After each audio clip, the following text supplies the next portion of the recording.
Alright, this is going to be a quick and easy video on how to get the best performance in Call of Duty Vanguard. Now this is an overall kind of rule of thumb for pretty much any computer or any type of graphics card that you may have. Obviously it being one of the more modern ones, anything above a probably GTX 980. This setting should work on. If you have anything below that, then you're going to have to upgrade in this troubled times for a graphics card. But without any further ado, let's go ahead and get started with the settings pretty much every competitive person could play on. So there is a few settings that you need to keep in mind. If you have an RTX card, then you will need to use NVIDIA DLSS, which I really recommend because it's one of those kind of things they made in order specifically to work with the RTX card. So it's a feature that you have with the RTX card, so might as well use it because in some instances it may increase visual fidelity while also increasing frame rate. Now if you have an AMD card, please do not be ashamed because there is also pretty much the same thing, but they have their own kind of name for it, which is AMD Fidelity FX. And the good thing is if you have anything that's not an RTX card like a GTX 1080, a GTX 1080 Ti, a GTX 980, or whatever it may be, you can also use a setting for AMD Fidelity mode. You cannot use DLSS with you cannot use DLSS with AMD cards or old GTX cards, but you can use AMD Fidelity. So it's pretty much the same thing, the same architecture, the same technology, and it works the same, increases your frame rate without it hurting any visual quality. So I know I'm not too sure of the whole science behind it, but that being said, let me go ahead and show you guys my settings. I'm going to go ahead and talk to you guys through it, and you guys have to make sure that you have the correct monitor, the correct output set. If you do not know how to connect and set up your monitor for the correct refresh rate as well as the correct display, pretty easy. You could just right click on your desktop display options, go to advanced options, make sure your refresh rates, your hertz is 144 for my case, or if it's anything above 60 it could be up to 144 to 240. So please make sure that you have the correct refresh rate on your computer. Graphics card settings, make sure your graphics card is up to date and make sure you keep it up to date. So that's going to be very important. If you have any GTX card that's above a 1080, then you'll be able to play 1440p. I highly recommend it.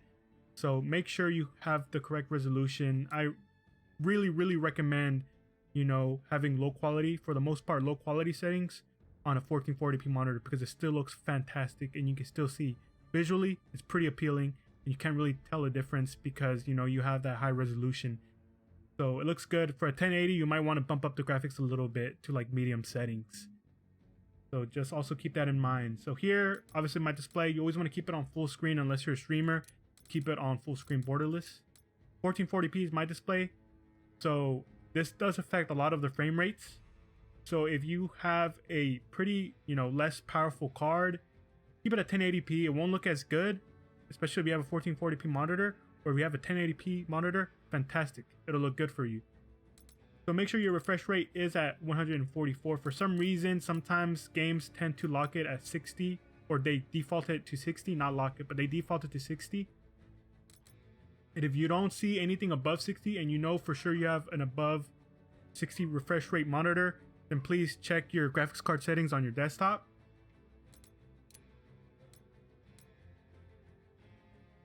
Vsync, this is one of the settings that you really want to have off. Also Vsync in the menus. This is one of those things that causes input lag. This only locks your frame rate to your refresh rate. So if you have a 60 hertz monitor, it'll lock your frame rate to 60.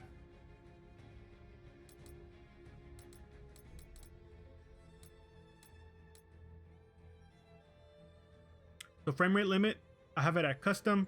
I just, leave it at 120 for the menus and 30 whenever I'm tabbed out. Aspect ratio, you can just keep it automatic. That doesn't really matter. Brightness, your display gamma should, if you have a PC monitor, obviously it should automatically display to sRGB 2.2, which is the full color range, which is the best. Focus mode, just keep it off.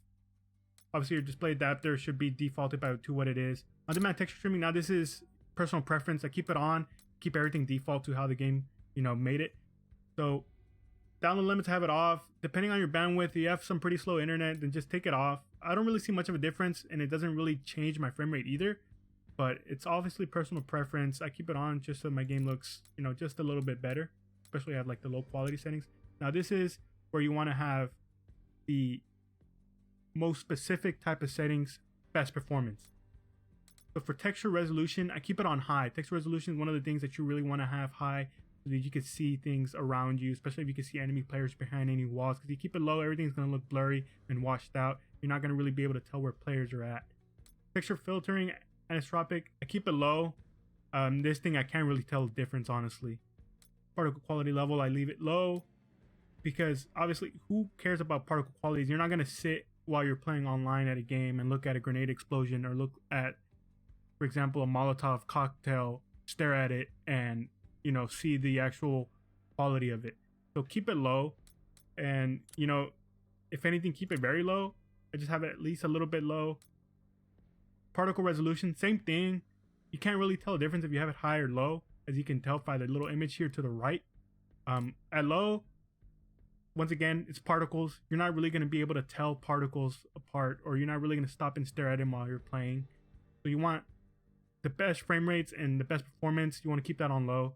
Bullet impact and sprays, personal preference, honestly. I like seeing my bullet impacts and sprays, especially if I want to know where I'm shooting at.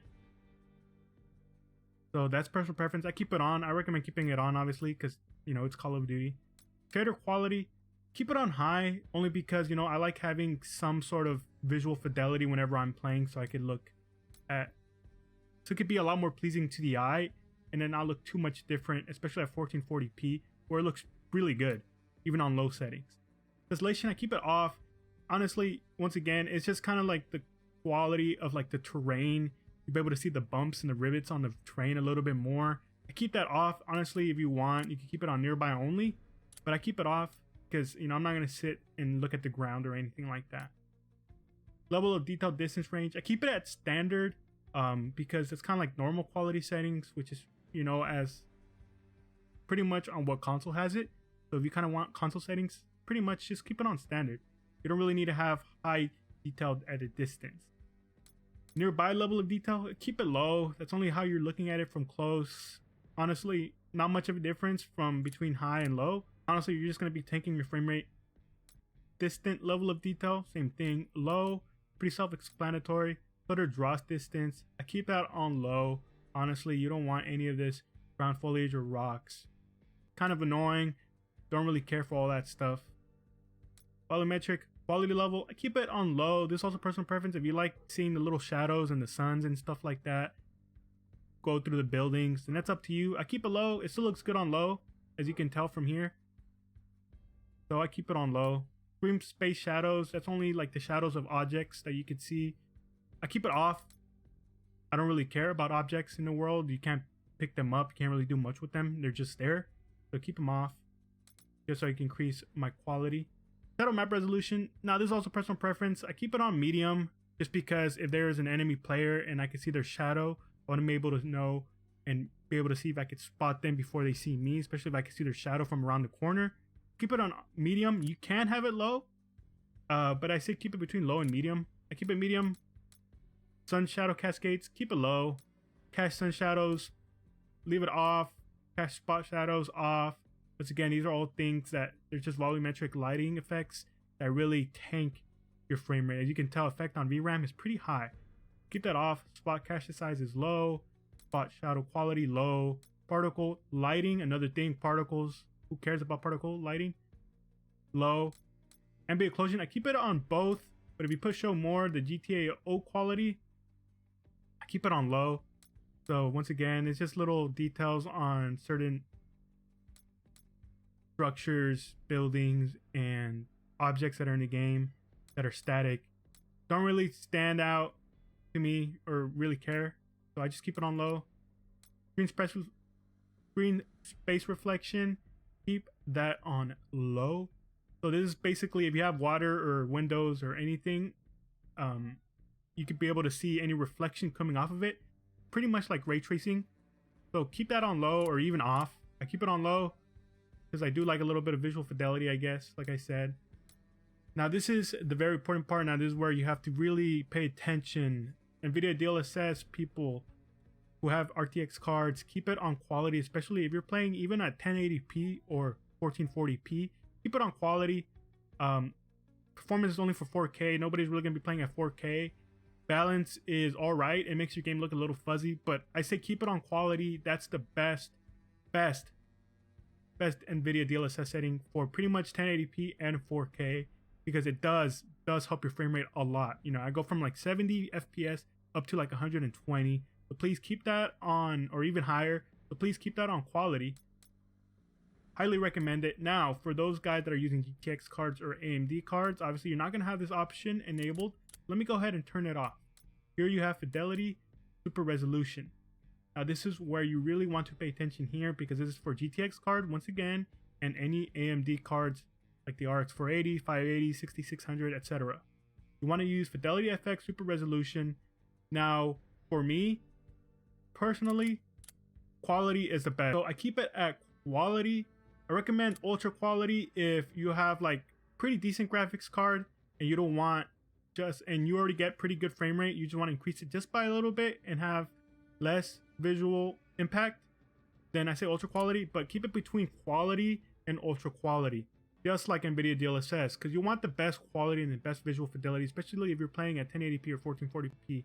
So with that being said, please keep it at quality or ultra quality if you have a decent graphics card that's able to handle it. Quality is recommended for me, and everything else is personal preference pretty much. Anti-aliasing, you can keep that at SMAA or just 2 times. To be honest, I keep it SMAA. Depth of field, keep it on, and VRAM usage target 85 doesn't really matter. You can keep that. Go ahead and apply settings and you are good to go. So that's pretty much the best graphics card settings I have for the best performance on Call of Duty Vanguard.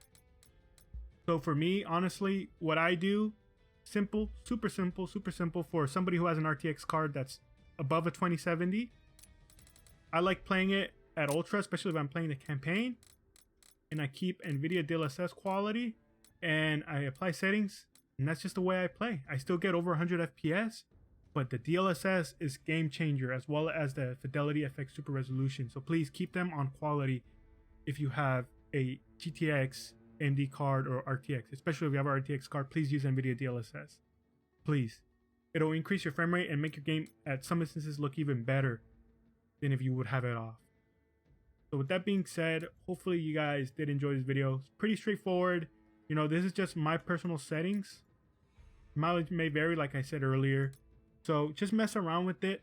That's how usually the pros play it. That's how most streamers play it. How I had the settings in the beginning. Whenever I record or something like that, or whenever I want to play the campaign, or whenever I'm just playing by myself and I'm not recording, you know, I'll change it between low settings and high settings. Just depends on what I kind of like for the day or what I feel like playing.